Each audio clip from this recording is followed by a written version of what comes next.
حسبي جل الله ما في قلبي غير الله نور محمد صلى الله لا إله إلا الله جل لا إله إلا الله আল্লাহর নাম নিলে আল্লাহ খুশি না বেজার? তাহলে আপনারা আল্লাহর জিকির করার অভ্যাস নাই নাকি? قال رسول الله صلى الله عليه وسلم من قال لا إله إلا الله مخلصا فدخل الجنة জোরে জোরে আল্লাহু আকবার। ইখলাসের সঙ্গে যদি কেউ লা ইলাহা ইল্লাল্লাহর জিকির করে আল্লাহ তাআলা তাকে বিনা হিসাবে জান্নাত দিয়ে দেন। قال رسول الله صلى الله عليه وسلم جددوا إيمانكم قيل يا رسول الله كيف نجدد إيماننا أكثروا من قول لا إله إلا الله الله أكبر الله أكبر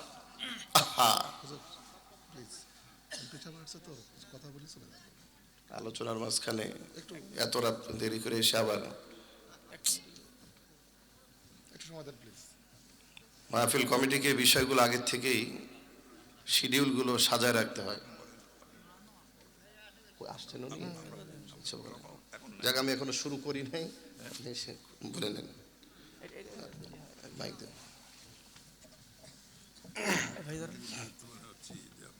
না থাক, সমস্যা নেই, আমরা ওই আলোচনার ভেতরে এটা বলি, আগে না হয় পরে দিব, যাতে আমাদের আলোচনা ডিস্টার্ব না হয়। শেষ করে ফেলেন, আমি এখনো শুরু করিনি। বললেন তোমরা তোমাদের ঈমানকে নবায়ন করো, ঈমানকে নতুন করো, নবায়ন করো, বৃদ্ধি করো। সাহাবারা প্রশ্ন করছে, ইয়া রাসূলুল্লাহ কাইফা নুজাদ্দিদু ঈমানানা, আমরা কিভাবে আমাদের ঈমানকে নতুন করব, নবায়ন করব? কেন নবী ঈমানদারদেরকে বললেন তোমরা তোমাদের ঈমানকে নবায়ন করো? কারণ আমার মুসলমান ভাইয়েরা খুব গভীর মনোযোগ, রাত্র অনেক গভীর, আল্লাহ রাব্বুল আলামিন কিন্তু সরাসরি বান্দার কথা শুনতেছেন।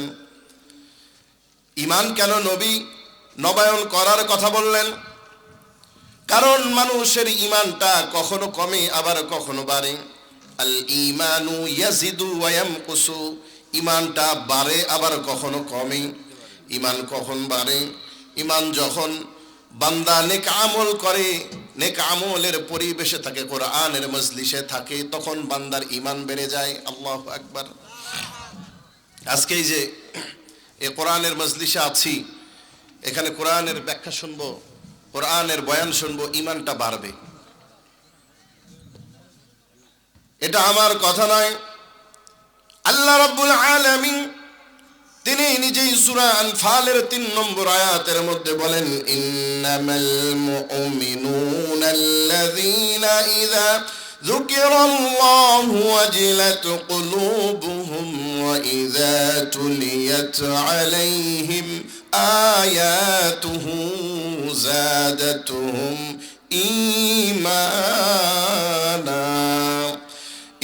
ঈমানা ওয়া আলা রাব্বিহিম ইয়াতাওয়াক্কালুন। আল্লাহু আকবার। আল্লাহ রাব্বুল আলামিন বলেন, নিশ্চয় প্রকৃত মুমিন হলো তারা যখন আমার মুমিন বান্দাদের সামনে আমি আল্লাহর নাম স্মরণ করা হয়, যুকিরাল্লাহু ওয়াজিলাত কুলুবুহুম, আমি আল্লাহর জিকির যখন তাদের সামনে করা হয়, আমি আল্লাহর ভয়ে তাদের দিলটা থরথর করে কাঁপতে থাকে।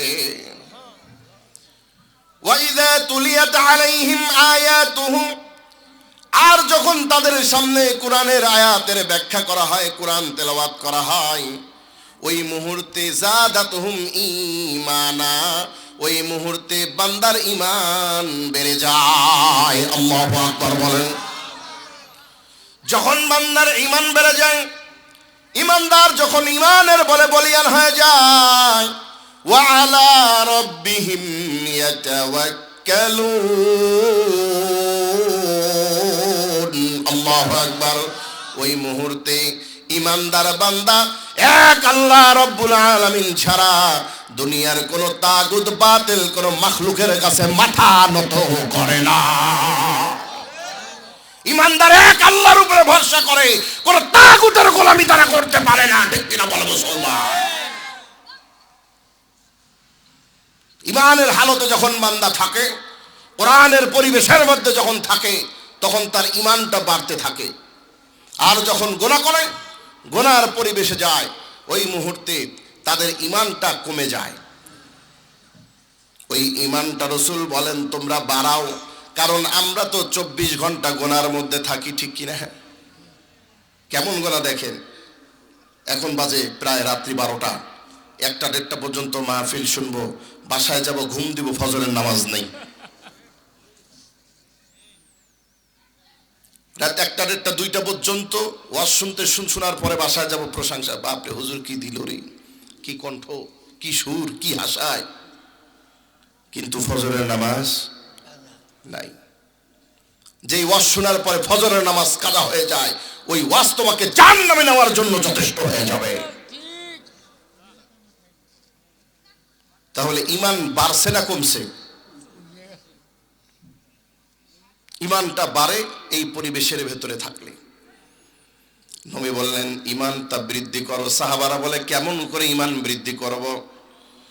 আল্লাহর নবী বলেন আকসিরু মিন কওলু লা ইলাহা ইল্লাল্লাহ। একবার বলবেন লা ইলাহা ইল্লাল্লাহ, সঙ্গে সঙ্গে ইমানটা আবার 90% মানে 100% হয়ে যাবে। আল্লাহু আকবার। সেই জিকির, সেই রবের নাম যার জবান দিয়ে বের হতে চায় না, বুঝতে হবে তার ইমানের ব্যাটারি দুর্বল হয়ে গেছে।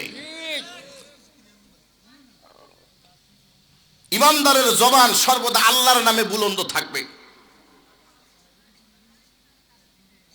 ওয়ারাব্বাকা ফাকাব্বির, তোমার রবের নামের তাকবীর দিবে, রবের নামের তাসবিহ পড়বে। আজকে ক্রিকেট বিপিএল খেলা চলতেছে,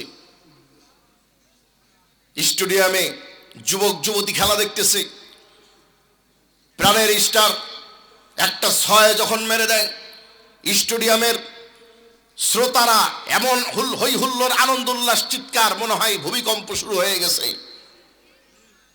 তাদেরকে বলা লাগে না চিল্লাও, কিন্তু আল্লাহর নাম যখন নেওয়া হয়, আল্লাহর জিকির যখন করা হয়, তখন এই জবান দিয়ে কে যেন পিছন থেকে জিহ্বাটাকে টান দিয়ে ধরে থাকে, হাজারো গুতা দিয়েও জবান দিয়ে আওয়াজ বের করা যায় না। ঠিক কিনা?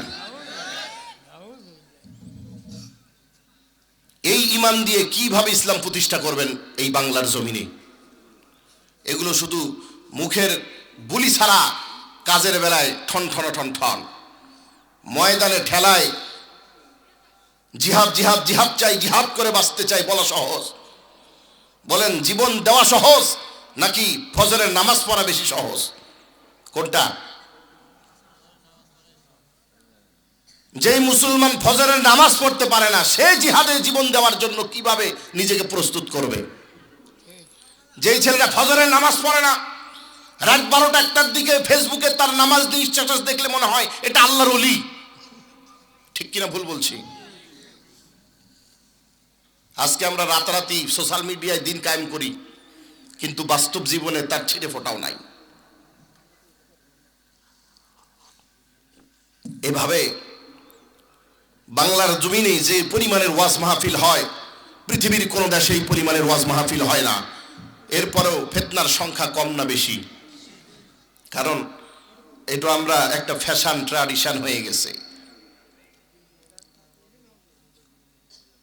হেদায়েতের নিয়তে যদি না শুনতে পারি, আমরা তো ওয়াজ শুনতে আসি। 3 শ্রেণীর লোক আছে আপনাদের ভিতরে। কয় শ্রেণীর লোক? 3 শ্রেণীর লোক। এক শ্রেণীর লোক আসছে বক্তা দেখার জন্য, যে যা একটু পীরজাদা, কেমন পীরজাদা একটু দেখে আসি, ভণ্ড পীর না হক্কানি পীর, আছে না নেই? আবার কেউ আসে সমালোচনা করার জন্য, দেখি তো কোন দলের এটা, কোন তরিকার, কোন দলের কথা বলে একটু দেখি। আমরা যখন ওয়াজ করতে বসি, ছোট্ট করে কানের কাছে এসে বলে রাজনীতির কথা বলবেন না। নেতা এসে 10 মিনিট ভোট চেয়ে গেল, তাদের জন্য জায়েজ, আমাদের জন্য নাজায়েজ। আইন সবার জন্য সমান, ঠিক কিনা?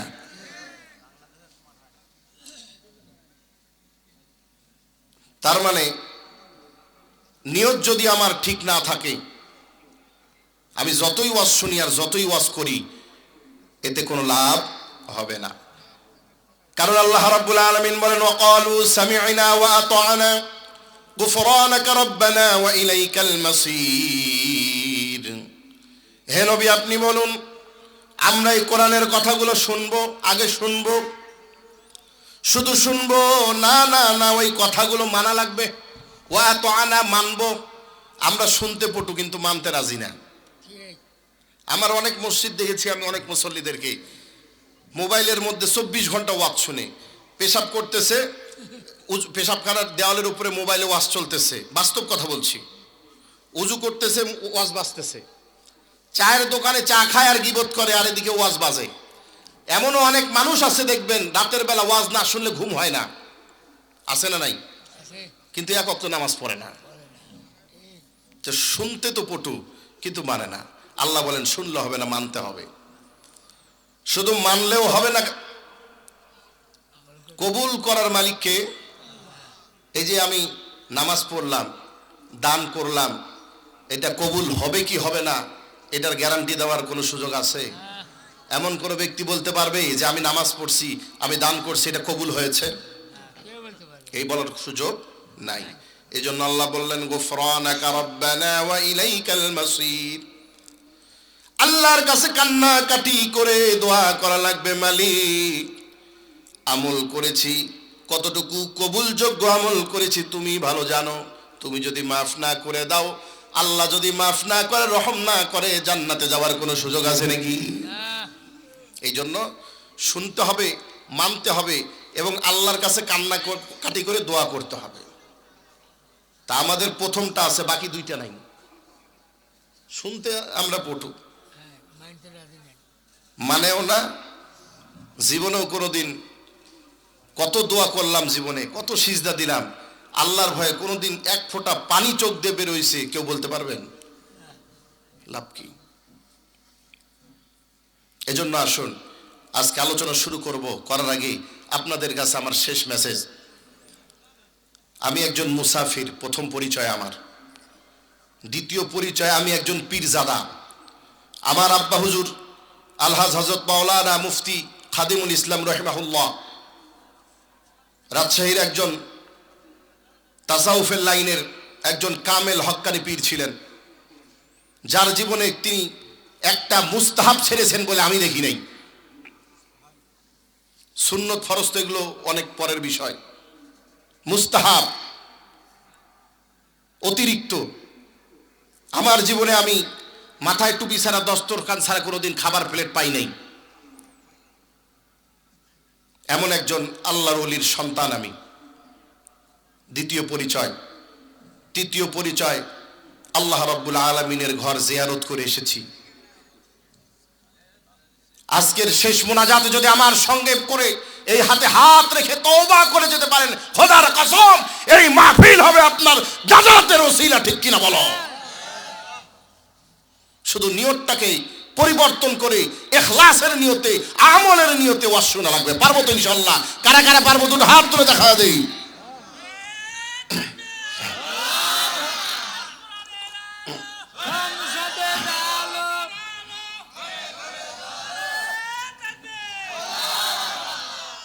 এমন একটা সময় আপনারা এখানে বসেছেন, আপনারা হয়তো জানেনও না অনেকেই এই মাসটা কি মাস। কারণ এই মাসগুলো সম্পর্কে আমরা উদাসীন। বাংলা ইংরেজি খুব জানি, আরবি মাস জানি না। শাবান মাস এমন একটা মাস, যেই মাসে আল্লাহর কাছে বান্দার আমল নামা পেশ করা হয়। বান্দার জীবনের গুনাহকে আল্লাহ তাআলা মাফ করে দেওয়ার ঘোষণা করেছেন এই মাসে। যে কোনো মুহূর্তে আজরাইল আপনার আমার প্রাণটা নিয়ে চলে যেতে পারে, ঠিক কিনা? আমাদের মাঝে অনেকের দাড়ি পেকে গেছে, চোখে ছানি পড়ে গেছে, দাঁত পড়ে গেছে, শরীরের আগের মতন আর শক্তি নাই, যে কোনো মুহূর্তে কবরে যাব, ঠিক কিনা?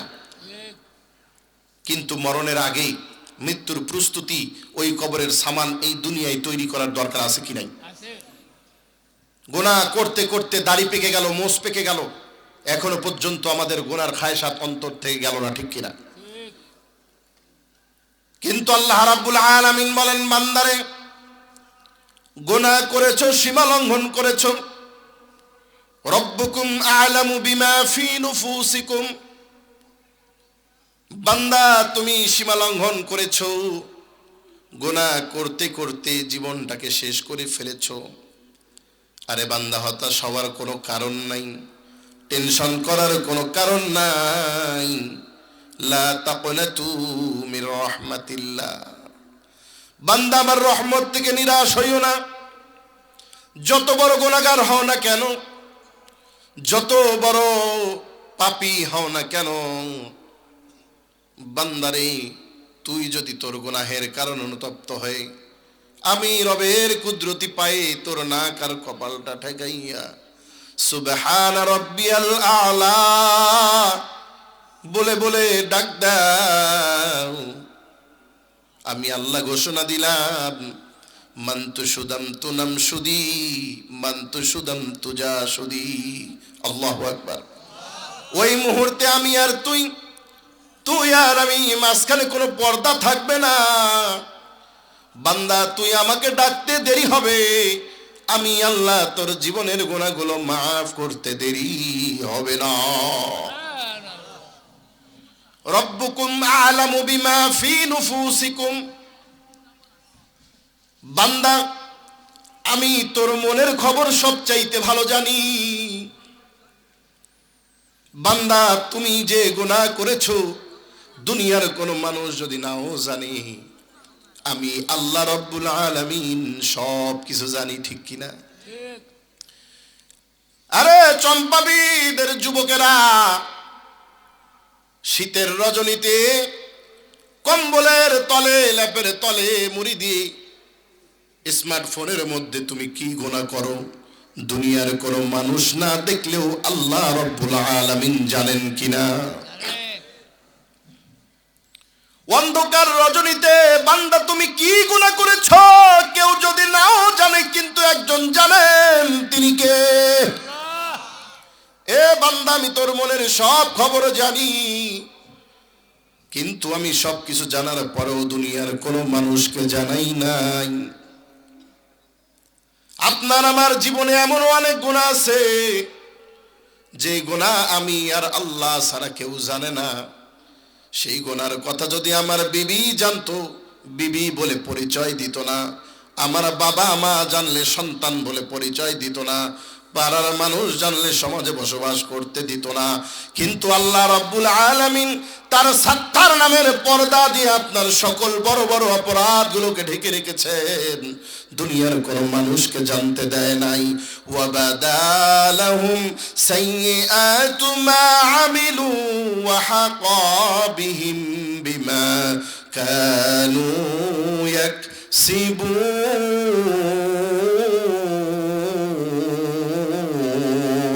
আল্লাহু আকবার।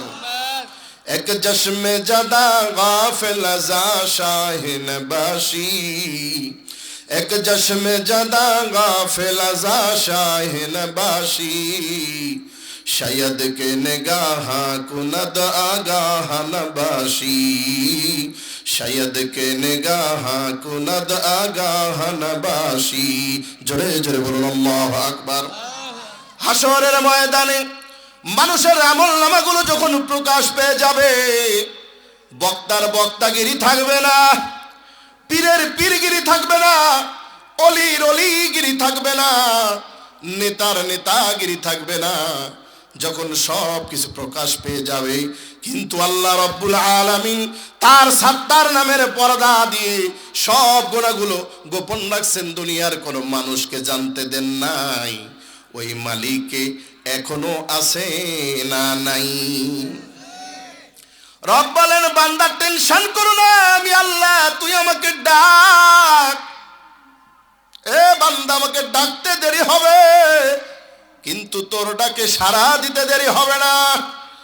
বান্দা যদি আমাকে একবার ডাক দাও ৭০ মাররা, আমি আল্লাহ তোর ডাকে ৭০ বার সাড়া দিয়ে দেব।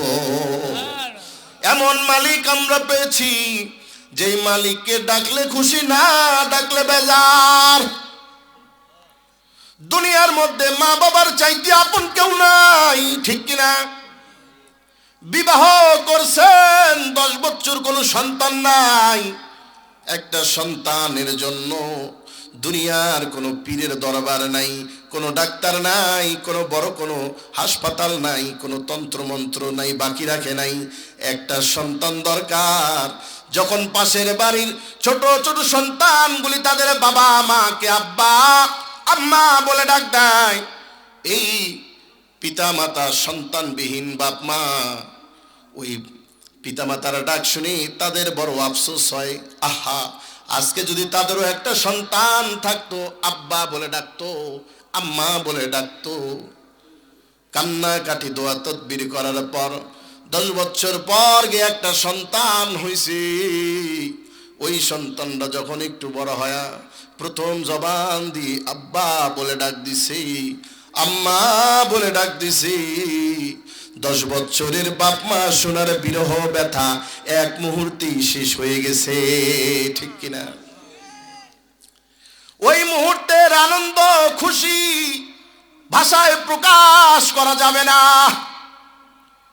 এত মহব্বতের ডাক, যেই সন্তানের মুখে মা বাপ ডাক শোনার জন্য এত কষ্ট, এত মেহনত, একদিন কিন্তু ওই বাবা মা ওই সন্তানের আব্বা আম্মা ডাকেও বেজার হয়ে যায়। আছে না? সন্তানটা একটু বড় হয়েছে, আম্মা আম্মা আব্বা আব্বা, এত মা মা করস কে, কি হয়েছে তোর? আর কোন কাজ নাই, খালি মা মা সারাদিন, ঘ্যানোর ঘ্যানোর। আছে না নেই? অথচ এই সন্তানের মুখে আব্বা আম্মা ডাক শোনার জন্য কত কান্নাকাটি, কত দরবারে মান্যত করা। অথচ একদিন ওই সন্তানের আব্বা আম্মা ডাকেও মা বাবা বেজার। কিন্তু আল্লাহ বলেন, বান্দা আমাকে ডাকবি, যত ডাকবি আমি তত খুশি। তুই একবার ডাকবি, আমি 70 বার তোর ডাকে সাড়া দিব। মুসলিম শরীফের 977 নম্বর হাদিসের বর্ণনা। আন আবি হুরায়রা রাদিয়াল্লাহু আনহু قال أن رسول الله صلى الله عليه وسلم أقرب ما يكون العبد من ربه وهو ساجد فأكثر الدعاء الله أكبر। আল্লাহর নবী বলেন, বান্দারে যখন তুমি সিজদায় রবের কুদরতি পায়ে তোর মাথাটা ঠেকাইয়া সুবহান রাব্বিয়াল আলা বলে ডাক দিবি, ওই মুহূর্তে রব তোর এত নিকটবর্তী হয়, রবের কাছে তুমি যা চাইবা তাই পাইবা। ফাকসিরুদ দুআ, রবকে তুমি ডাকতেই থাকো। ওই মুহূর্তে রবকে ডাক, যা চাইবি রব তাই দিবে। জীবনে কত সিজদা করলাম কিন্তু রবের কাছে চাইতে পারলাম না, রবকে ডাকতে পারলাম না, ঠিক কিনা বলেন? এই জন্য বান্দা আজকের এই রজনীতে যদি আপনি ওই মালিকের কাছে নিজেকে সাপোর্ট করে দিয়ে অতীতের সব গুনাহের কারণে তওবা করে নিতে পারেন, খোদার কসম রব আপনাকে মাফ করেই দিবে। আরে জীবনকে আজকে কোন পথে ব্যয় করতেছি? আজকে ইস্তেগফার করা জানি না, তওবা করা ভুলে গেছি। আল্লাহর হাবিব বলেন, বুখারীর হাদিস, গুনাহগার বান্দা যখন গুনাহ করে, করার পর যখন মালিকের কাছে তওবা করে, আল্লাহ রাব্বুল আলামিন ফেরেশতাদেরকে ডাক দিয়ে বলেন, ফেরেশতারা দেখো আমার এই বান্দা গুনাহ করার পর জানতে পারছে তার একজন মালিক আছে, যেই মালিক তাকে গুনাহের কারণে পাকড়াও করতে পারে, আযাব দিতে পারে। এই ভয়ে সে তওবা করছে। ফেরেশতারা সাক্ষী থাকো, আমি আল্লাহ রাব্বুল আলামিন এই বান্দাকে মাফ করে দিলাম। দ্বিতীয়বার বান্দা আবার গুনাহ করে, আবার তওবা করে, আবার আল্লাহ রাব্বুল আলামিন ফেরেশতাদেরকে ডাক দিয়ে বলেন, ফেরেশতারা দেখো আমার এই বান্দা গুনাহ করছে, গুনাহ করার পর বান্দা জানছে তার একজন মালিক আছে, এই মালিক তাকে গুনাহের কারণে পাকড়াও করতে পারে। এই ভয়ে বান্দা আবার তওবা করছে রে। এ ফেরেশতারা সাক্ষী থাকো, আমি আল্লাহ এই বান্দাকে মাফ করে দিলাম।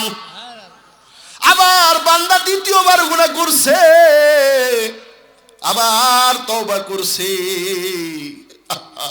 দুনিয়ার মধ্যে এমন কোন আদালত নাই একবার মাফ করার পর দ্বিতীয়বার অপরাধ করার পর মাফ করে দেয়, আছে নাকি? দ্বিতীয়বারও মাফ করে দেয়, তৃতীয়বার মাফ তো করবেই না। কিন্তু তৃতীয়বার বান্দা আবার গুনাহ করার পর তওবা করছে, দেখুন এইবার আল্লাহ রাব্বুল আলামিন কি জবাব দেয়, কি জবাব দেয়। আরে মালিক চিনলা না, মালিককে চিনো, কোন মালিকের গোলাম তুমি, কোন মালিকের বান্দা আমি। আবার ফেরেশতাদেরকে ডাক দিয়ে মালিক বলে, ফেরেশতারা সাক্ষী থাকো, আমার বান্দা গুনাহ করার পর ভয়ে তওবা করেছে, আমি এই বান্দাকে আবারও মাফ করলাম। আমার এই বান্দা এখন যা খুশি তাই করুক, আমি আমার বান্দাকে মাফ করতেই থাকবো। আরে এমন মালিক পেয়েছি যেই মালিককে আমরা চিনতে পারলাম না, যেই মালিক আপনার আমার জীবনের সব কিছু চাওয়া পাওয়াকে পূরণ করে দিলেন। এই আসমান বানাইছেন কে? জমিন বানাইছেন কে? সাগর নদী গাছপালা পাহাড় পর্বত যিনি বানাইছেন কার জন্য? বলে আমি যা কিছু বানাইছি রে বান্দা সব তোর খিদমতের জন্য, আর তোরে বানাইলাম আমার গোলামি করার জন্য।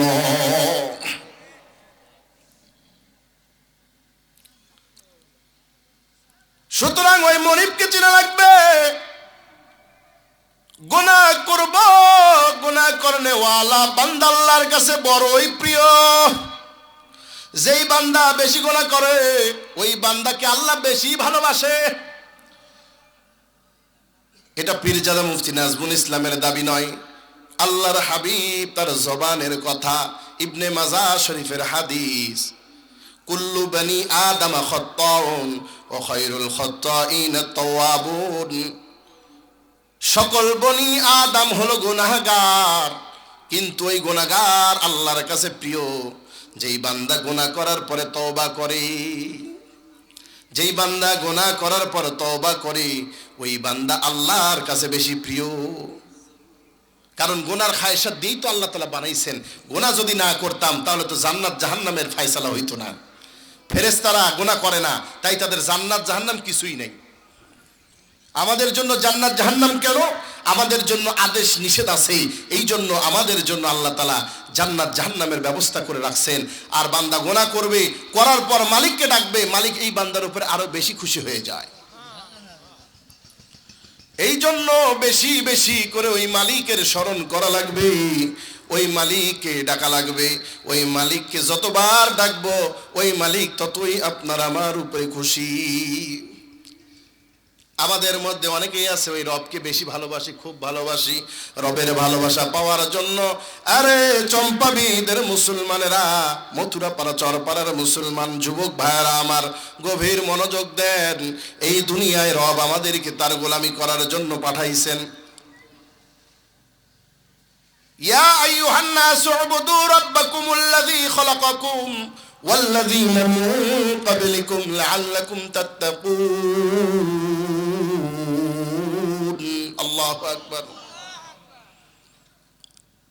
আমি তোমাদেরকে বানাইছি একমাত্র আমার গোলামি করার জন্য, তোমাদের পূর্ববর্তীদেরকেও বানাইছি আমার গোলামি করার জন্য। লাআল্লাকুম তাত্তাকুন, যাতে করে বান্দা আমি আল্লাহর ভয় অর্জন করতে পারো। কারণ রবের ভয় যদি দিলের মধ্যে না থাকে বান্দা যা খুশি সে তাই করতে পারে। আজকে গুনাহ করতে হাত কাঁপে না, আজকে খুন করতে হাত কাঁপে না, নাই কথায় আজকে আমরা হত্যা করে ফেলি, নাই কথায় মানুষকে আঘাত করি। কারণ কি? আল্লাহর ভয় দিলের মধ্যে নাই। মানুষের ভয় যেই পরিমাণের দিলে আছে তার ছিটে ফোটা আল্লাহর ভয় অন্তরের মধ্যে নাই। আল্লাহর ভয় যার দিলের মধ্যে থাকবে সে কোনোদিন নামাজ ছাড়তে পারবে না। আল্লাহর ভয় যার দিলের মধ্যে থাকবে সে কোনোদিন দাড়িতে খুর ঠেকাইতে পারবে না, সে কোনোদিন সুদ খাইতে পারবে না, ঘুষ খাইতে পারবে না, সে কোনোদিন মিথ্যা কথা বলতে পারবে না, জিনা করতে পারবে না, মাদক সেবন করতে পারবে না, জুয়া খেলতে পারবে না, গীবত শিকায়ত পরনিন্দা করতে পারবে না, অন্যের জমির আইল খেলতেও পারবে না। কারণ সে আল্লাহকে ভয় করে, আল্লাহর কাছে তাকে হিসাব দিতে হবে। এই কারণে মুসলমান, এই অপারেটর ভাই কই বাইরের ইকোটা বন্ধ করেন তো। জন্য মুসলমান আল্লাহর আনুগত্য মেনে নেওয়া লাগবে। মুহাম্মাদুর রাসূলুল্লাহ সাল্লাল্লাহু আলাইহি ওয়াসাল্লামকে সর্বোচ্চ মহব্বত করা লাগবে। আজকে নবীর উম্মত বলে নিজেদেরকে বড় পরিচয় দেই, নবীর উম্মত বলে দাবি করি, অথচ নবীর ইত্তেবা করতে রাজি না। আল্লাহ রাব্বুল আলামিন বলেন, قل إن كنتم تحبون الله فاتبعوني يحببكم الله ويغفر لكم ذنوبكم والله غفور رحيم। হে নবী, আপনি বলুন, তোমরা যারা আমি আল্লাহকে ভালোবাসার দাবি করো, আমি আল্লাহর ভালোবাসা পাওয়া এত সহজ না। আল্লাহকে ভালোবাসি দাবি করা সহজ, কিন্তু আল্লাহর ভালোবাসা পাওয়া বড় কঠিন। আমি আল্লাহর ভালোবাসা কেমনে পাইবা? কারণ আমি আল্লাহ আছি আরশে আজিমে, সাত আসমানের উপরে, বান্দা আছে জমিনের মধ্যে। এই সাত আসমানের নিচে, এই জমিনের মধ্য থেকে রবকে ভালোবাসি দাবি করা সহজ, কিন্তু রবের ভালোবাসা পাওয়া বড় কঠিন। তাহলে রবের ভালোবাসা কেমনে পাবো? সময় বড় কম, সংক্ষেপ করে বলতেছি। রবের ভালোবাসা কেমনে পাবো? রব বলেন, আমাকে ভালোবাসা লাগবে না, তুমি যদি আমার দাবি অনুযায়ী চলো, ফাত্তাবিউনি, যদি তুমি আমার রাসূল মুহাম্মদ সাল্লাল্লাহু আলাইহি ওয়াসাল্লামকে ইত্তেবা করে, ভালোবাসা, সম্মান করে, শ্রদ্ধা করে, তাহলে আমি আল্লাহ তোদেরকে মহব্বত করব, ভালোবাসবো, আমাকে তোমাদের ভালোবাসা লাগবে না। ইউহিব্বুকুমুল্লাহ, আমি আল্লাহ তোমাদেরকে ভালোবাসবো। লা ইউমিনু আহাদুকুম হাত্তা আকুনা হাব্বা ইলাইহি মিন ওয়ালিদিহি ওয়া ওয়ালাদিহি ওয়ান নাসি আজমাইন, ততক্ষণ পর্যন্ত পরিপূর্ণ ইমানদার হতে পারবে না যেই পর্যন্ত না মুহাম্মাদুর রাসূলুল্লাহ সাল্লাল্লাহু আলাইহি ওয়াসাল্লামকে নিজের জীবনের চাইতে, বাবা মা বিবি বাচ্চা সন্তান সন্ততি দুনিয়ার ধন সম্পদ এমনকি নিজের জীবনের চাইতে বেশি মুহাম্মদ সাল্লাল্লাহু আলাইহি ওয়াসাল্লামকে ভালোবাসবে, ততক্ষণ পর্যন্ত পরিপূর্ণ ইমানদার হতে পারবে না। আমাদের মধ্যে অনেক মুসলমান আছে, অনেক যুবক আছে, দেখবেন নবীর নাম শুনলে খুব এক্সপ্রেশন নিয়ে বলে সাল্লাল্লাহু আলাইহি ওয়াসাল্লাম, আছে না নাই? কিন্তু ওর মাথার থেকে পা পর্যন্ত একটা সুন্নতের সিটে ফোটাও খুঁজে পাওয়া যায় না, আছে না নাই? অথচ নবীকে ইত্তেবা করা হলো ফরজ। সহিহ বুখারীর হাদিস, কুল্লু উম্মতি ইয়াদখুলুনাল জান্নাতা ইল্লা মান আবা, قيل من يا أبا يا رسول الله؟ قال من أطعني دخل الجنة ومن عصاني فقد أبى। আল্লাহর হাবিব বলেন, আমার সব উম্মত জান্নাতে প্রবেশ করবে, শুধুমাত্র তারা ব্যতীত যারা আমি নবীকে অস্বীকার করেছে। সাহাবারা প্রশ্ন করছে, ইয়া রাসূলুল্লাহ, কারা আপনাকে অস্বীকার করেছে? নবী জানায়া দেয়, মান আতানি দাখালাল জান্নাহ, যে আমার আনুগত্য করেছে, আমার সুন্নতের ইত্তেবা করেছে।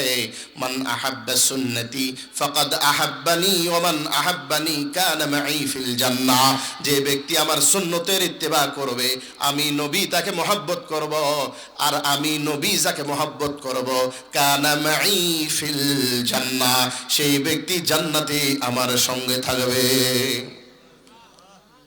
আমার আব্বা হুজুর মরহুম আলহাজ মাওলানা খাদিমুল ইসলাম রাহিমাহুল্লাহ বলতেন, নবীজির এক একটি সুন্নত জীবনের হারানো এক একটি সম্পদ। আল্লাহু আকবার। সবসময় বলতো, সন্তান মনে রাখবে, নবীর এক একটা সুন্নত জীবনের হারানো এক একটা সম্পদ মনে করবা। মান তারাকা সুন্নতি ফাকাদ লাইসা মিন্নি, যে আমার সুন্নত ছেড়ে দিল, সে আমি নবীকে ছেড়ে দিল। আল্লাহু আকবার, কত বড় কথা। আজকে এই সুন্নতের কোনো খবর নাই।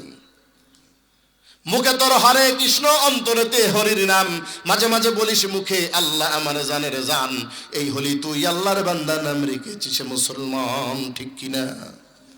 24 ঘন্টা জবানে শুধু গান বাজনা, রং তামাশা, মিথ্যা কথা, গীবত, শিকায়ত, পরনিন্দা, আর দাবি করে আমি আল্লাহর বান্দা, নবীর উম্মত, ঠিক কিনা? চলাফেরা চাল চলনে মেনে চলিস খ্রিস্টান, মাঝে মাঝে বলিস মানি নবীর হাদিস, খোদার কালাম, আসলে দেখতে যে তুই মানুষ নামের পাক্কা শয়তান। লিবাসের আড়ালে তুই ধরেছিস সাধুর ভান, এই হলি তুই আল্লাহর বান্দা, নাম রেখেছিস কি? বলেন বলেন বলেন, নাম রেখেছিস মুসলমান, ঠিক কিনা? মাথার থেকে পা পর্যন্ত কোনো সুন্নতের খবর নাই। আমরা ইসলাম ধর্মের অনুসারী, আমার চলাফেরা ইহুদি খ্রিস্টানদের মতন, ঠিক কিনা? চুলের কাটিংটা নেইমারের মতন, মেসির মতন, ঠিক কিনা বলেন? এক মসজিদের এক মুসল্লিকে, ছেলেকে দেখলাম মাথার চুলগুলা চারিদিক দিয়ে কাটা, মাঝখানের চুলগুলা সাজানোর মতন খাড়া খাড়া। আমি তাকে বললাম কি ব্যাপার, এটা কি কার? বলে হুজুর এটা লেটেস্ট মডেল নেইমার কার। তাই আমি বললাম এটা যদি লেটেস্ট মডেল হয়, ঘোড়া দেখছো ঘোড়া? বলে হ্যাঁ দেখেছি। বলে ঘোড়ার পিঠের উপর দিয়ে যে লোমগুলা খাড়া না শোয়ানো, ঘোড়া দেখছেন আপনারা? এই পিঠের উপর দিয়ে খাড়া না? আমি তাকে বললাম তোমার এটা যদি লেটেস্ট মডেল হয়, আরে একটা ঘোড়া তাহলে কত লেটেস্ট মডেল? তুমি তো আজকে রাখছো, এই ঘোড়া যুগ যুগ ধরে এই স্টাইল করে আসতেছে। তুমি যে আশরাফুল মাখলুকাত, সৃষ্টির সেরা জীব, একটা ঘোড়া আর তোর মধ্যে কি পার্থক্য থাকলো? এখন আবার ফ্যাশন, নখগুলান এরকম ঘোড়া কোদালের মতন বড় বড়। তো জিজ্ঞাসা করলাম এগুলো কেন? বলে হুজুর এটাও স্টাইল, টাচফোন ওনার মেলা কাজ হয়। তারপরে এটা যদি স্টাইল হয়, কুকুর দেখছো কুকুর, কুকুরের পায়ের নখগুলান বড় বড় না? তো তোমার আর কুকুরের মধ্যে কি পার্থক্য থাকলো? পোশাক আশাক বিধর্মীদের মতো, সুন্নতি লিবাসের কোনো খবর নাই। টাকনুর নিচে কাপড় পরা ফ্যাশন হয়ে গেছে। এখন ছেলে হয়ে গেছে নারী, নারী হয়ে গেছে ছেলে, ঠিক কিনা? ছেলেরা পরে নারীর পোশাক, নারীরা পরে মেয়েদের পোশাক। মেয়েদের পায়জামা থাকবে টাকনুর নিচেই, আর পুরুষের যা পায়জামা থাকবে টাকনুর উপরে। এখন মেয়েরা পরে টাকনুর উপরে, ছেলেরা পরে টাকনুর নিচে। কোন জামানায় আসলাম, ঠিক কিনা? ইহুদি খ্রিস্টানদের মতো লেবাস, চলাফেরা ইহুদি খ্রিস্টানদের মতো, পড়াশোনার স্টাইল ইহুদি খ্রিস্টানদের মতন, ঠিক কিনা? হলিডে ছুটির দিনের ঘোরাফেরাগুলোও ইহুদি খ্রিস্টানদের আদর্শে। ফুড প্রোডাক্ট ইহুদি খ্রিস্টানদের আদর্শে। আমার জীবনের সবকিছু ইহুদি খ্রিস্টানদের আদর্শে গড়া, আর আমি দাবি করি ইসলাম ধর্মের অনুসারী, আল্লাহর বান্দা, নবীর উম্মত, ঠিক কিনা বলেন? মানে চলাফেরা চাল চলন ইহুদি খ্রিস্টানদের মতো দাবি করতেছি। এই দাবি দুনিয়ার মধ্যে করতে পারবে, কিন্তু আখিরাতের ময়দানে এই দাবি করার কোনো সুযোগ থাকবে থাকবে না। এই জন্য যেই ব্যক্তি নবীর ইত্তেবা করবে, নবীকে মহব্বত করবে, নবী বলেন যে আমাকে অনুসরণ করেছে সে জান্নাতি, ওয়ামান আসানি ফাকাদ আবা, আর যে আমার আনুগত্য করে নাই সে আমাকে অস্বীকার করেছে, আর যে নবীকে অস্বীকার করেছে নবী বলেন সে জাহান্নামী। খালি নবীর মোহাব্বত আমাদের জায়গায় উঠে 12 রবিউল আউয়াল আসলে, ঠিক কিনা? 12 রবিউল আউয়াল আসলে ওরে বাপরে বাপ, কি নবীর মোহাব্বত! খিচুড়ি নিয়ে মারামারি লাগাই দেয় মসজিদের মধ্যে, ঠিক কিনা? অথচ ইত্তেবার খবর নাই, আমলের কোনো খবর নাই। আমল সে বানতা হে জান্নাত ভি জাহান্নাম ভি, একমাত্র আমল দ্বারা পরিচয় হয়ে যাবে এই বান্দাটা জান্নাতি নাকি জাহান্নামী, ঠিক কিনা? তাই তো আল্লাহ বললেন আমার নবীকে ইত্তেবা করলে আমি আল্লাহ জীবনের সব গুনাহ মাফ করে দেব। এখন প্রশ্ন হতে পারে দুনিয়ায় এত মানুষের আদর্শ থাকতে আল্লাহ রাব্বুল আলামিন কেন মুহাম্মাদুর রাসূলুল্লাহ সাল্লাল্লাহু আলাইহি ওয়াসাল্লামের আদর্শের কথা বললেন? লেনিন, কালমার, মাও সেতুন, কত আদর্শ আমাদের মধ্যে আছে। জিয়ার আদর্শ, মুজিববাদের আদর্শ আছে না নাই? চাচার আদর্শ, এগুলো বাদ দিয়ে কেন মুহাম্মদ সাল্লাল্লাহু আলাইহি ওয়াসাল্লামের আদর্শ মানতে হবে? দুনিয়ায় যত নেতা আছে যাদেরকে আজকে অনুসরণ করতেছি, যেই নেতার কারণে জীবন পর্যন্ত দিয়ে দিচ্ছি, ঠিক কিনা? নেতার জন্য বাপ মায়ের সাথে সম্পর্ক ছিন্ন আছে না? হাসরের ময়দানে এই নেতার কোনো খবর থাকবে নাকি? থাকবে। কিন্তু মুহাম্মদ সাল্লাল্লাহু আলাইহি ওয়াসাল্লাম দেখুন তার উম্মতের জন্য কত দরদি। আল্লাহু আকবার। নবীকে চিনলাম না, আল্লাহ রাব্বুল আলামিন সব নবীদেরকে বলবেন আপনারা এখানে কি করেন? আপনারা তো মাসুম, যান জান্নাতে যান, কোনো হিসাব নাই। সব নবী জান্নাতের কাছে চলে যাবে। জান্নাতের সামনে দাঁড় রক্ষে ফেরেশতা, নাম হলো তার রোম্মান। কি নাম?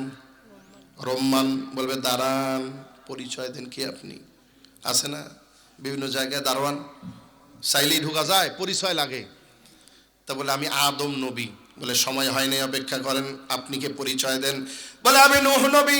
বলে সময় হয়নি, অপেক্ষা করেন। আপনি কে? পরিচয় দেন। বলে আমি ইব্রাহিম নবী। বলে সময় হয়নি, অপেক্ষা করেন। আপনি কে? বলে আমি ইউসুফ নবী। বলে সময় হয়নি, অপেক্ষা করেন। আপনি কে? পরিচয় দেন। আমি মূসা পয়গম্বর। বলে সময় হয় নাই, এখন অপেক্ষা করেন। আপনি কে? পরিচয় দেন। বলে আমি ঈসা পয়গম্বর। বলে এখনো সময় হয়নি, অপেক্ষা করেন। এমন সময় রহমান ফেরেশতা বলবে, আদম শুনি, নূহ শুনি, ঈসা, মূসা, ইব্রাহিম নাম শুনি, মুহাম্মদ নাম শুনি না কেন? সেই নবী কি এখানে নাই? সবাই ডাক দিয়া বলবে, উনি এই মুহূর্তে হাসরের ময়দানে উম্মতের চূড়ান্ত ফয়সালার অপেক্ষায় আছে। ওই উম্মতকে সারা এক কদম তিনি জান্নাতের দিকে আগাবেন না। এমনে ফেরেশতা রহমান বলবে, ওই নবী না আসা পর্যন্ত জান্নাতের দরজা খুলবে না। সেই নবীর উম্মত আজকে নবীকে চিনলাম না। ওয়ামা আরসালনাকা ইল্লা রাহমাতাল লিল আলামিন। আল্লাহু আকবার। একমাত্র নবীকে আমি আল্লাহ সমস্ত জগতের জন্য রহমত হিসেবে পাঠাইছি। আজকে সেই নবীকে বাদ দিয়ে কার আনুগত্য করতেছ? কাকে অনুসরণ করে কার জন্য জীবন দিতেছ? শুধু তাই নয়, আমার নবী উম্মতের জন্য কত দরদি দেখুন। রাসূলুল্লাহ সাল্লাল্লাহু আলাইহি ওয়াসাল্লাম শুয়ে আছেন, ঘুমাইতেছেন, মাথার কাছে বসে আছেন। জান্নাতের মহিলাদের সরদারিনী খাতুনে জান্নাত ফাতেমাতুজ জোহরা রাদিয়াল্লাহু তাআলা আনহা এমন সময় আজরাইল এসে দরজায় সালাম দিয়েছেন।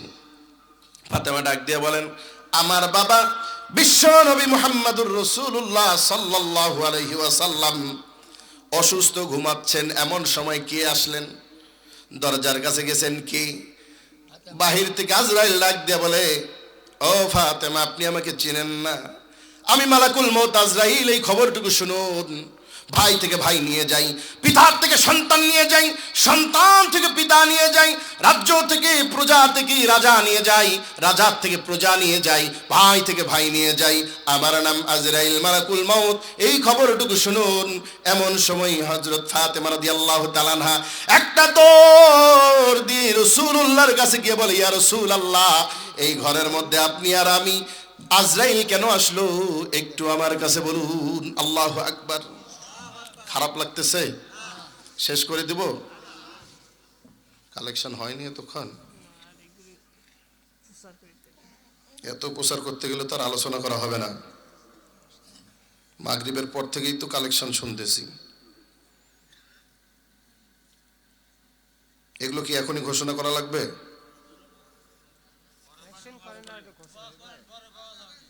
এসব ঘোষণা দিলে এগুলো আলোচনার আর ধাস থাকবে না।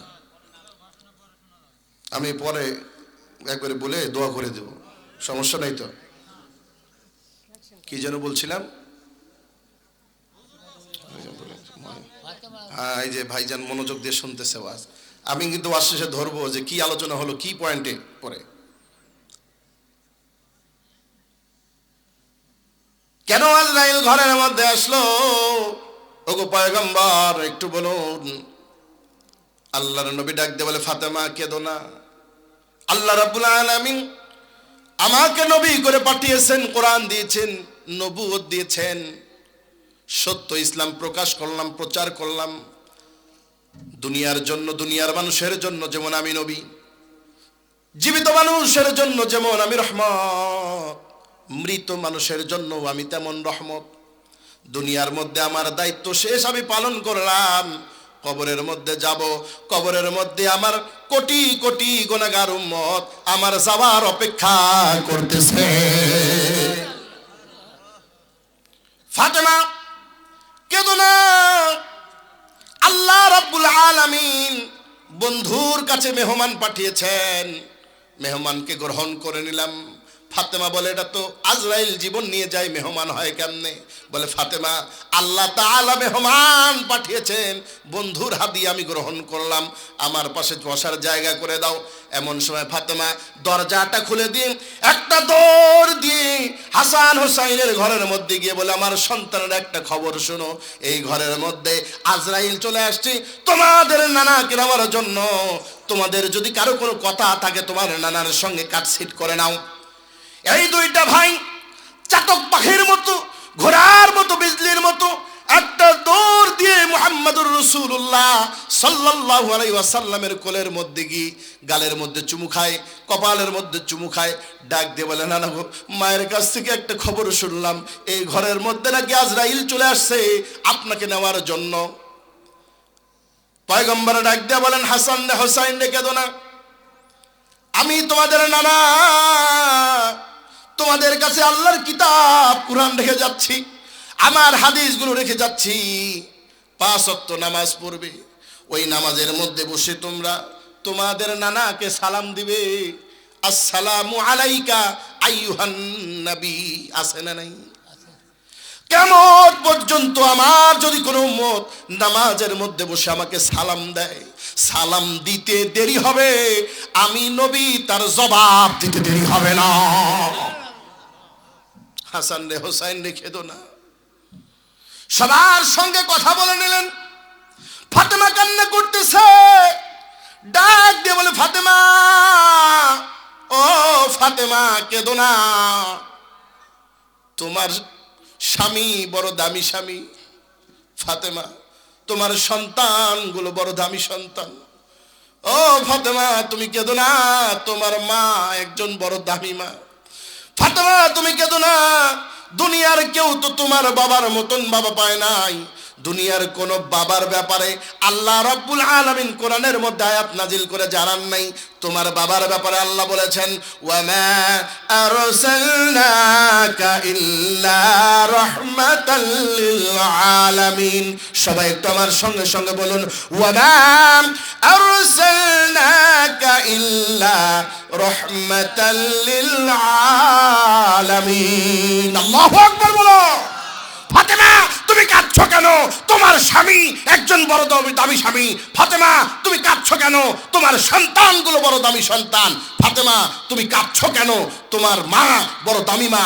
ফাতেমা তুমি কেঁদো না, তোমার বাবার মতন বাবা দুনিয়ার মধ্যে আর কেউ পায় নাই। ফাতেমা আমি তোমার বাবা হিসাবে গ্যারান্টি দিয়ে গেলাম, তোমার মতন মেয়ে কোনোদিন হয় না। ফাতেমা তুমি কাঁদছো কেন? ফাতেমা তোমার জবানটা আমার কানের কাছে লাগায়া দাও, তোমার কানটা আমার জবানের কাছে লাগায়া দাও, তোমাকে একটা গোপন খবর বলবো, তোমার কান্না থেমে যাবে। ফাতেমা বলে, কি এমন গোপন খবর? আব্বাজান যাওয়ার সময় আমাকে বলবেন। লক্ষ্য করুন, ফাতেমা এইভাবে তার কানটা রাসূলের জবানের কাছে লাগায়া দিয়েছি। রাসূল ডাক দিয়ে বলেন, ফাতেমা কেঁদো না, এই মদিনার জমিনে আমার ইন্তেকালের পর সর্বপ্রথম এই মদিনার জমিনে তোমার ইন্তেকাল হবে, আমার কবর হবে এই জায়গায়, তোমার কবর হবে জান্নাতুল বাকিতে। ফাতেমা আমি কথা দিলাম, তোমাকে কবরের মধ্যে শোয়ানোর সঙ্গে সঙ্গে আমি রওজা থেকে তোমার বাবা তোমাকে আমার কোলে তুলে নেব। সঙ্গে সঙ্গে ফাতেমা চুপ হয়ে গেলেন। সাহাবারা আশ্চর্য হয়ে গেল, কি ব্যাপার, আল্লাহর নবী যাচ্ছেন, ফাতেমা কাঁদতেছিল, এখন কোনো কাঁদতেছে না। এইভাবে করে সবার সঙ্গে কথা বলে নিলেন, দুনিয়ার সবার জন্য ওসিয়ত করে গেলেন। শেষ মুহূর্তে গিয়ে একটা কথা বললেন উম্মতের জন্য, ওয়ামা মালাকাত আইমানুকুম, আমার উম্মতেরা সালাত সালাত, তোমরা নামাজ ছেড়ো না। রাসূল ইন্তেকালের শেষ মুহূর্তে উম্মতের জন্য যেই ওসিয়ত ছিল সেটা হলো সালাত তোমরা ছেড়ো না। আজকে নবীর উম্মতের আজকে নামাজ কায়েম করে না, ঠিক কিনা? আজরাইলকে ডাক দিলেন, ইয়া আখি আজরাইল, ভাই আজরাইল তুমি তোমার কাজ শুরু করে দাও। আজরাইল চোখের পানি ছেড়ে দিয়ে বারবার নবীর কাছে অনুমতি চাচ্ছে। ইয়া রাসূলুল্লাহ, আপনার নূরানি চেহারা দেখে আমি অবাক হয়ে গেলাম, কিভাবে আপনার প্রাণটা বের করবো আপনি বলুন। রাসূল বলেন কোনো খওফ নাই, কোনো ভয় নাই, যেভাবে তো নেওয়ার তুমি নিয়ে নাও। বারবার আজরাইল নবীর কাছে অনুমতি যাচ্ছেন, রাসূল বলে কোনো সমস্যা নেই। আজরাইল বলে আমি আপনার সব চাইতে সহজ থেকে সহজতর ভাবে আপনার প্রাণটা বের করব। লক্ষ্য করুন, আজরাইল তার কানি নগের সামান্য হালকা আঙ্গুল রাসূলের সিনার মধ্যে রাখলেন। আমার নবী তিনটা চিৎকার দিলেন, আজরাইল আজরাইল আজরাইল থামো, আমার প্রাণটা তুমি বাহির করো না। আজরাইল আমার প্রাণটা বাহির করার আগে বলো আমার সিনার মধ্যে তুমি কি রেখেছো। আজরাইল চোখের পানি ছেড়ে দিয়ে বলে, ইয়া রাসূলুল্লাহ, হালকা আঙ্গুল আমি আপনার সিনার মধ্যে রেখেছি। আমার নবী কেঁদে দিলেন। আজরাইল, মনে হচ্ছে যেন সাতটা আসমান আর জমিন তুমি আমার সিনার মধ্যে তুলে দিয়েছো। তোমার এই মৃত্যুর যন্ত্রণা আমার উম্মত সহ্য করতে পারবে না, আমার উম্মত সহ্য করতে পারবে না। আজরাইল কেঁদে কেঁদে বলে, ইয়া রাসূলুল্লাহ, এর চাইতে সহজ ভাবে প্রাণ নেওয়ার কোনো ক্ষমতা আমার নাই, কোনো আম্বিয়া পয়গম্বরের প্রাণটা আমি এমনি বাহির করি নাই। আমার নবী বলেন, তাহলে আমাকে আরো কষ্ট দাও, আরো কষ্ট দাও, কিন্তু একটু লিখিত দাও, কিয়ামত পর্যন্ত আমার যত উম্মত আসবে রে সকলের মৃত্যুর যন্ত্রণাগুলি আমাকে দিয়া দাও। আল্লাহু আকবার। আজরাইল ডাকতে বলে, ইয়া রাসূলুল্লাহ, আপনার উম্মতের ব্যাপারে আপনাকে আমি একটা ওয়াদা দিলাম, যেই সকল উম্মতের মৃত্যুর যন্ত্রণা হবে না, আপনার কোন উম্মত যদি আপনার নামের মিলাদ করে, মাহফিল করে, 5 ওয়াক্ত নামাজ পড়ে, কোরআন পড়ে, আপনাকে মহব্বত করে, রেগুলার দরুদ শরীফ পড়ে, মা বাবার খেদমত করে, চুরি করবে না, জেনা করবে না, সুদ খাবে না, ঘুষ খাবে না, অন্যায় করবে না, ওলি মানবে, পীর মানবে, আলেম ওলামাদের তাজিম করবে, ইমানদারের প্রাণটা আমি আমনে বাহির করব। তাদের মৃত্যুর সময় তাদের চেহারার সামনে আপনার নূরানি চেহারাটা ধরে রাখবো। ইয়া রাসূলুল্লাহ, উদাহরণ দিয়ে বলি, মায়ের কোলে শিশু যেমন দুধ খেতে খেতে ঘুমায়, ইমানদারের প্রাণটা আমি আমনে বাহির করব। আপনার নূরানি চেহারা খানা দেখতে দেখতে, কালেমা পড়তে পড়তে তাদের মৃত্যু হয়ে যাবে, তারা টেরও পাবে না। সেই নবীর উম্মত আজকে নবীকে নিয়ে ব্যঙ্গ করা হয়, নবীকে গালি দেওয়া হয়, আমার নবীর চরিত্রের উপরে আঘাত করে আমরা নবীর উম্মত হিসাবে প্রতিবাদ করতে পারি না, ঠিক কিনা? শরীরে এক বিন্দু রক্ত যদি থাকে, শরীরে যদি ইমানদারের রক্ত হয়ে থাকে, নবীর প্রতি যদি সত্যিকারের মহব্বত হয়ে থাকে, এই বাংলার জমিনে কোন নাস্তিক মুরতাদ আমার নবীর চরিত্রের উপরে আঘাত করবে, ইমানদার কোনদিন সহ্য করবে না, ঠিক কিনা বলো? আজকে নবীর উম্মত বলে নিজেদেরকে দাবি করতেছি, আজকে নবীর সুন্নতের ইত্তেবার কোনো খবর নাই। আল্লাহ তাআলা এমনি বলেন নাই এই নবীকে ইত্তেবা করা লাগবে। আরে আজকে নবীকে ইত্তেবা করতে পারি না, নবীকে মহব্বত করতে পারি না, কিন্তু একটা জড় পদার্থ যে কথা বলা জানে না, সে আমার নবীর জন্য কান্না করে, ঠিক কিনা? উস্তুয়ায়ে হান্নানার নাম শুনছেন আপনারা? উস্তুয়ায়ে হান্নানা একটা গাছ, বৃক্ষ, যেটা জান্নাতের মধ্যে থাকবে। এই উস্তুয়ায়ে হান্নানা মদিনার মেম্বার হওয়ার পূর্বে আল্লাহ রাসূল এই গাছের মধ্যে, খেজুর গাছের একটা ডাল, এই ডালের সঙ্গে হেলাম দিয়ে তিনি খুতবা দিতেন। যখন নতুন মেম্বার বানানো হলো নবীর জন্য, ওই মেম্বারে দাঁড়ায় যখন আমার নবী খুতবা দেয়, লক্ষ্য করে দেখলেন সাহাবারা কে যেন মসজিদে নববীর বাইরে হাউমাউ করে ছোট বাচ্চার মতন কান্না করতেছে। সবাই চমকে গেলেন, দৌড় মেরে বের হয়ে দেখে ওই গাছটা মানুষের মতন চিৎকার করে করে হাউমাউ করে কান্না করতেছে। আবার নবী যাইয়া গাছটার জড়ায়া ধরছে, সঙ্গে সঙ্গে গাছের কান্না থেমে গেছে। নবী ডাক দিয়ে বলে, আমার সাহাবারা দেখো, দীর্ঘদিন আমি এই গাছের সঙ্গে হেলান দিয়ে খুতবা দেওয়ার কারণে এই গাছটি আমি নবীর মহব্বতে এমন পাগল হয়ে গেছে, একটা মুহূর্ত শুধু তার থেকে আমি আলাদা হইছি। ওই প্রেমের বিরহ বড় কঠিন, প্রেমের জ্বালা বড় জ্বালা, সওয়াও যায় না কওয়াও যায় না, ঠিক কিনা? ওই গাছটা নবীর বিরহ সহ্য করতে না পেরে হাউমাউ করে কান্না করতেছে। আমি যদি তাকে জড়াইয়া না ধরতাম, কিয়ামত পর্যন্ত তার কান্না থামতো না।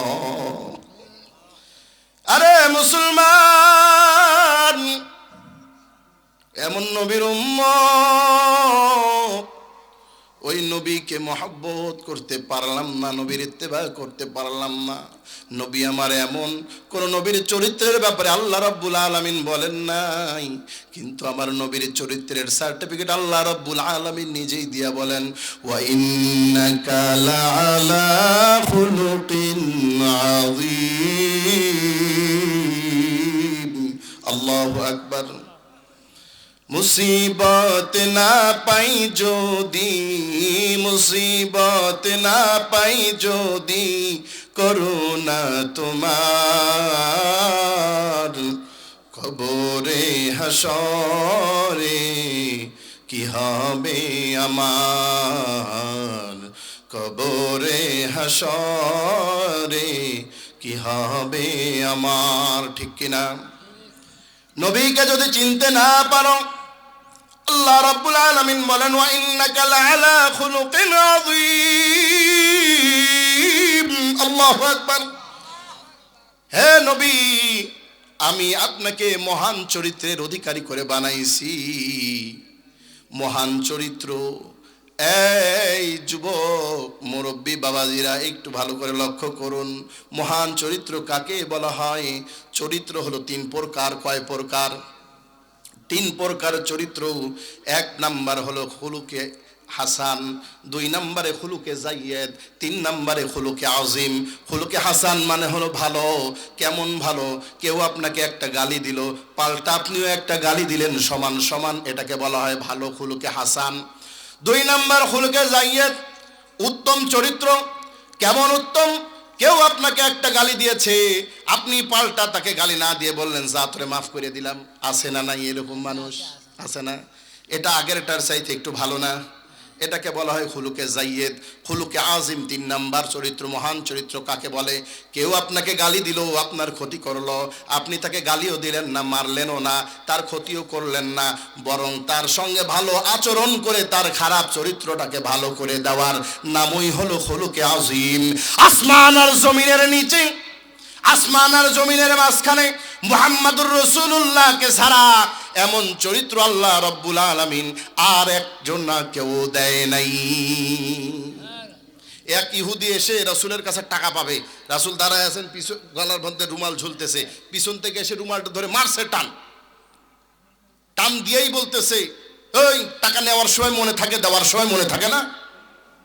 অথচ তার টাকা নেওয়ার ডেট কিন্তু আরো 2 দিন পরে।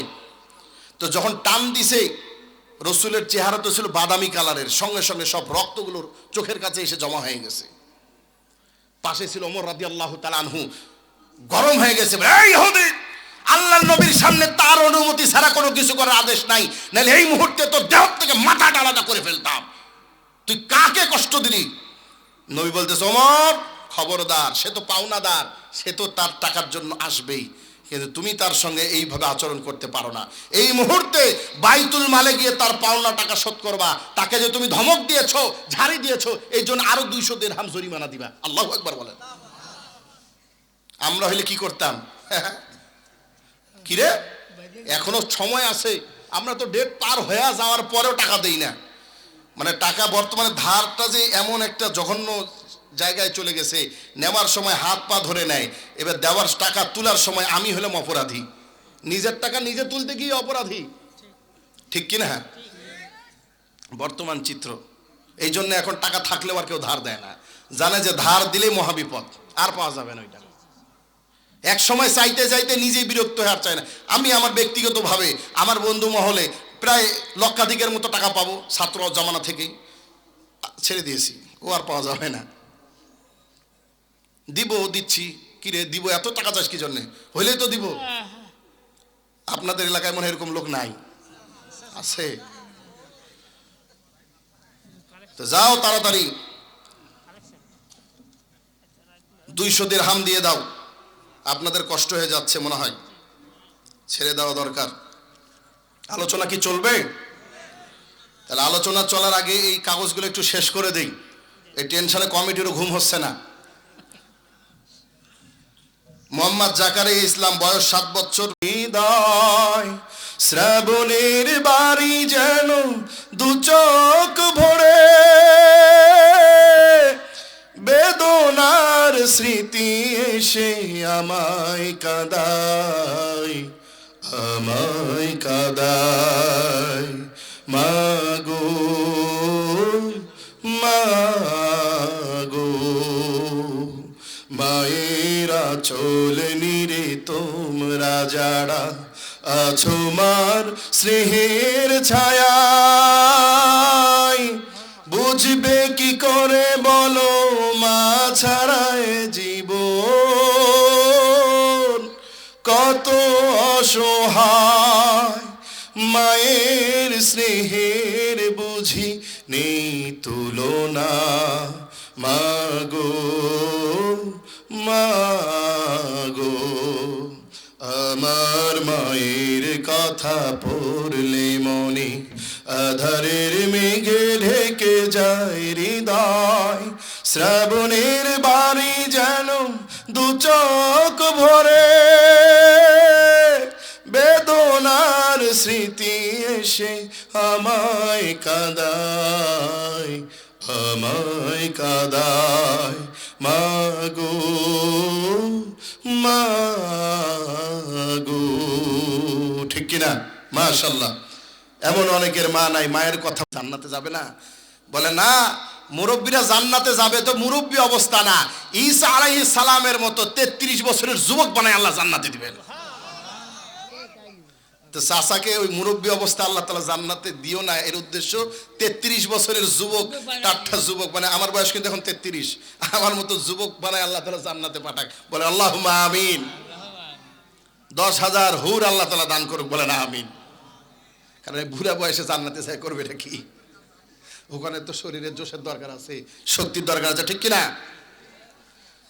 আসুন, আর কি হয়ে গেছে? টাকা নিতে আসলো, মনে পড়ছে? এখন মনে পড়বে, কিন্তু শুনতেছে মনে নাই। গামছা দান দিছে, নবীর চেহারায় রক্ত জমে গেছে। ওমরকে বললেন যাও জরিমানা দাও, তার বাইতুল মালের থেকে তার পাওনাও শোধ করে দাও। ওমর রাদিয়াল্লাহু তাআলা আনহু ইহুদিকে বাইতুল মাল থেকে পাওনা টাকা শোধ করে দিলেন। এরপরে বলেন এই নাও তোমার পাওনা টাকা দিলাম, আরো তোমাকে কেন ঝাড়ি দিলাম তার জন্য আরো 200 টাকা, 200 দিরহাম বেশি দিলাম। এমন সময় ইহুদি ডাক দিয়ে বলে, ওমর আমি টাকা নেওয়ার জন্য আসি নাই। আল্লাহু আকবার বলেন। তাওরাত কিতাবের মধ্যে পড়েছি শেষ নবী যিনি হবেন তার যেই চরিত্রগুলো তাওরাত কিতাবের মধ্যে উল্লেখ করে দেওয়া হয়েছে, একটা একটা করে তার শেষ যেই গুণ হবে সেই গুণটা হলো শেষ নবী যিনি হবেন তার চরিত্র এমন হবে, কেউ যদি তার সঙ্গে খারাপ আচরণ করে তিনি তার সঙ্গে খারাপ আচরণ না করে তার সঙ্গে ভালো আচরণ করবে। তো খারাপ আচরণ মানুষের ভেতরে কি আছে এটা তো মানুষের সঙ্গে না মিশলে, খোসা না দিলে পাওয়া যাবে না। এমনি তো আমরা সবাই ভালো, তাই কিনা? কিন্তু আমার ভেতরে আসলে কি আছে এইটা আমার সঙ্গে না চললে, আমাকে না জানাইলে কিন্তু বাড়াবে না। এক সফরের মধ্যে এক লোকের সঙ্গে এক ছাত্রর দেখা,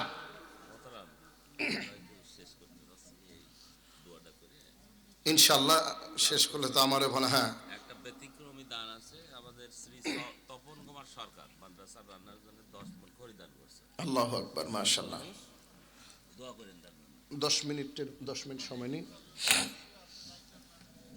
1:07 বাজে, অনেক রাত, এত রাত পর্যন্ত আমি কখনো ওয়াজ করি না। তো ওই সফরের ভেতরে ওই যুবকের সঙ্গে মুরব্বির দেখা, ডাক দিয়ে বলতেছে বাবা তোমার বাড়ি কোথায়? হয় না পাশাপাশি বসলে আমরা গল্প করি, যেমন আজকের এই দাওয়াতটা কিন্তু এরকম সফরের ভেতরে আরজু সাহেবের সঙ্গে ট্রেনে সফরে গল্প করতে করতে এই দাওয়াতটা নেওয়া। তো এরকম গল্প করতে করতে বলছে বাবা তোমার বাড়ি কোথায়? বলছে অমুক গ্রামে। তো যেই গ্রামের নাম বলছে ওই গ্রামের মানুষ খুব খারাপ, কথায় কথায় মানুষকে মার দেয়। তো এই ছেলে যেহেতু শিক্ষিত, শহরে থেকে লেখাপড়া শিখে একটু আচরণ চরিত্র ভালো হয়েছে, তো চাচা বলে না বাবা তোমার বাড়ি ওই গ্রামের, ওই গ্রামের মানুষ তো এমন না। বলে না চাচা আমার ওই বাড়ি। বলে না। বলে হ চাচা। বলে না। বলছিলাম ওই বাড়িতে একবারে দিব। বলে হ এখন বিশ্বাস হয়েছে ওই গ্রামে তোমার বাসা। তো মানুষকে যতক্ষণ না খোঁজাবেন, বেশি না জ্বালালে তার ভেতরের আচরণ বোঝা যাবে না। তো তিনি যে শেষ নবী, তার আচরণ কেমন?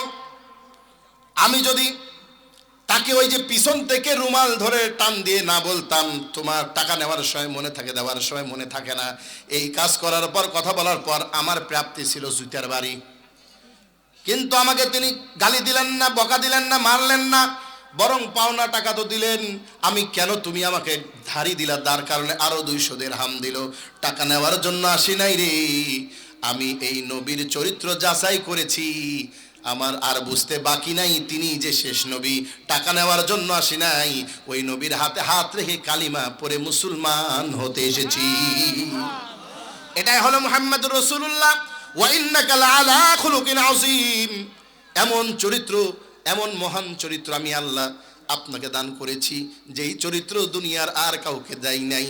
এই কারণে ওই নবীকে ইত্তেবা যারা করবি, আল্লাহ রব্বুল আলামিন ওই বান্দার জীবনের সব গুনাহগুলো মাফ করে দিবেন। আল্লাহু আকবার।